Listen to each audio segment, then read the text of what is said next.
शिराळा येथे ऐतिहासिक नागपंचमी उत्सवामध्ये यंदा 41 जिवंत नागांचे प्रदर्शन भरवण्यात आले। निसर्ग चक्रातील नागांचे महत्त्व नागरिकांना समजावे आणि सर्प संवर्धनाविषयी पारंपरिक ज्ञानाचे प्रसारण व्हावे या उद्देशाने या प्रदर्शनाचे आयोजन केले गेले होते। केंद्रीय पर्यावरण, वन आणि हवामान बदल मंत्रालयाच्या वन्यजीव विभागाने काही अटी शर्थींसह 41 ग्रामस्थांना नाग पकडण्याची परवानगी दिली।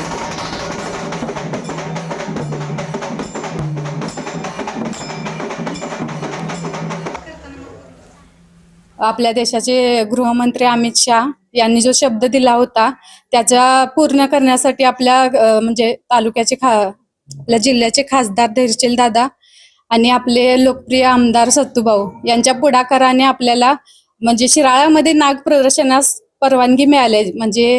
काही नियम अटी यांच्या अधीन राहून शिक्षण आणि प्रबोधनाच्या माध्यमातून आपल्याला ही परवानगी मिळाली आहे। नरेंद्रजी मोदी साहेब असतील, अमितजी शाह साहेब असतील आणि त्याच पद्धतीने आमचे राज्याचे मुख्यमंत्री आदरणीय देवेंद्रजी फडणवीस साहेब असतील, वनमंत्री नाईक साहेब असतील, या सर्व मंडळींनी मिळून त्याच्यातून मार्ग काढला आणि आम्हाला 41 जिवंत नागाची पूजा करण्याची परवानगी मिळाली। म्हणून एक वेगळा उत्साहाचं वातावरण ह्या शिराळ्याच्या पंचक्रोशीमध्ये आहे।